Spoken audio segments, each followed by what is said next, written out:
Tuttak Tutiya is designed as a grand farce where everyone gets to have a wish come true.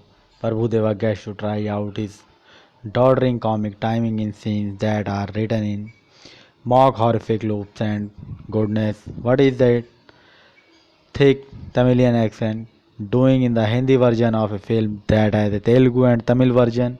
Farah Khan, who thinks she can act, gets to play dance show judge. It's like Arnab Goswami playing a new anchor. Then there is Sonu Sood who gets to play superstar Raj Khanna.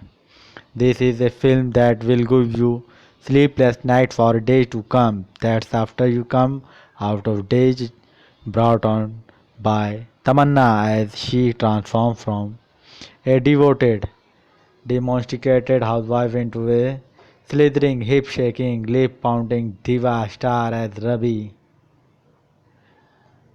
Good girls wear sarees, stays at home to look after their husband's home while he goes out to flirt with women in skirt, pretending to be a bachelor. Tamanna, who is a competent performer, goes from desert housewife to dazzling film star with as much enthusiasm as a cook moving from brinjal curry to dahi bada.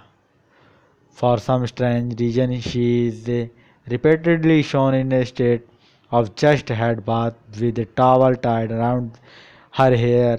Prabhudeva, who is a devastating dancer, is here cast as a selfish, uncaring husband. He is an office goer who gives his biodata to every single girl, hoping she would become his girlfriend.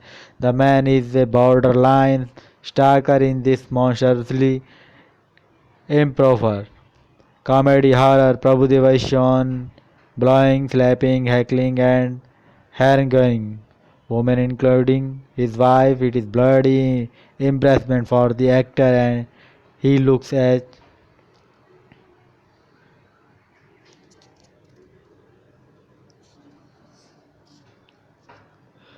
if he was being forced to keep a dentist appointment which he would rather skip.